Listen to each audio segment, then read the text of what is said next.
Hello అండి. ఎలా ఉన్నారు? ఇంట్లో పనులైతే స్టార్ట్ చేసేసాను. మా పిల్లలైతే నిద్రలేసి రెడీ అవ్వమంటే, ఒకటేమో సోఫాలో పడి నిద్రపోతుంది. మా వాడైతే టకటకా రెడీ అయిపోయాడు.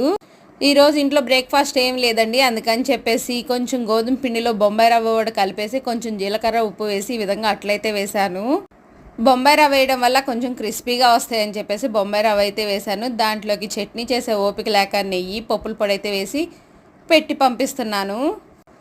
ఇడ్లీ పిండి, దోస పిండి లేకపోతే ఏం బ్రేక్‌ఫాస్ట్ చేయాలో అస్సలు అర్థం కాదు. సరేలే బయట తెప్పిద్దామంటేనేమో టైం అయిపోతూ ఉంటది. అందుకని చెప్పేసి ఈ విధంగా ఉప్మానో, గోధుమ పిండి అట్లా వేస్తూ ఉంటాను. ఈలోపు మా పాపను లెగవమంటే 8 అవుతున్నా లెగవలేదు. మా వాడైతే రెడీ అయిపోయాడు. తినేసి స్కూల్‌కెళ్ళిపోయాడు. కొంచెం బొంబాయి రవ్వ గాని వేసుకొని తిన్నామంటే క్రిస్పీగా చాలా బాగుంటాయి. మీరు ఒకసారి ట్రై చేయండి. ఇంకా తర్వాత ఫ్రూట్స్ అయితే వాష్ చేసుకుంటున్నాను. మామూలు ఉప్పు, సోడా ఉప్పు అయితే వేసి పావుగంట నానపెట్టేసి ఈ విధంగా వడకట్టుకొని ఫ్రిడ్జ్‌లో పెట్టుకున్నాం అంటే 10 రోజులైనా